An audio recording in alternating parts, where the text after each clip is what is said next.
Well, joining us now is Middle East expert Dr. Elisabeth Kendall. What is the strategic significance of Israel striking Houthi targets in Yemen, and why now?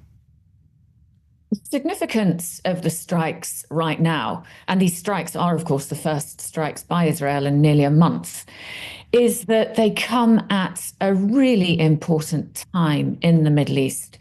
This is a highly sensitive time. Of course, the Hamas-Israel ceasefire is in play, under discussion, and we're also weighing up the possibility of an Iran deal versus an ongoing war with Iran. And of course, this all happened on the eve of Prime Minister Benjamin Netanyahu's meeting with Donald Trump today.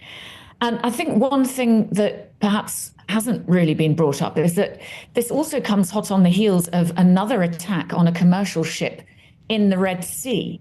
Now, that attack hasn't been immediately claimed, but it could be a message from the Houthis and Iran to say, look, we still have levers here.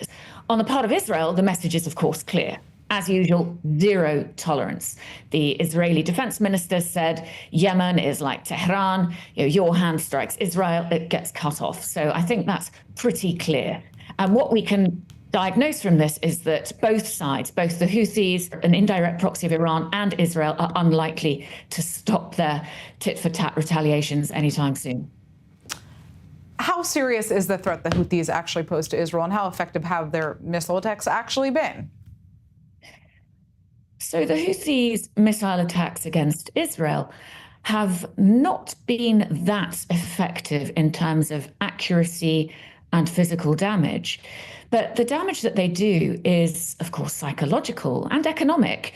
When you're sending thousands of Israelis running to bomb shelters, it has a massive toll on a population. So the Houthis don't actually need to be that damaging and accurate in order to have an effect. But in terms of the actual threat that they pose, they're relatively subdued compared to the rhetoric of their threats. And that's probably because they will be deeply shocked at what has happened to Iran at the hands of Israel.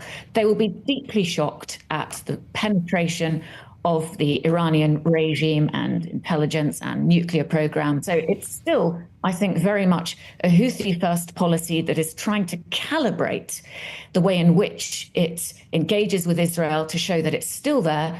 The Houthis are not deterred, but they don't want to provoke an existential showdown either.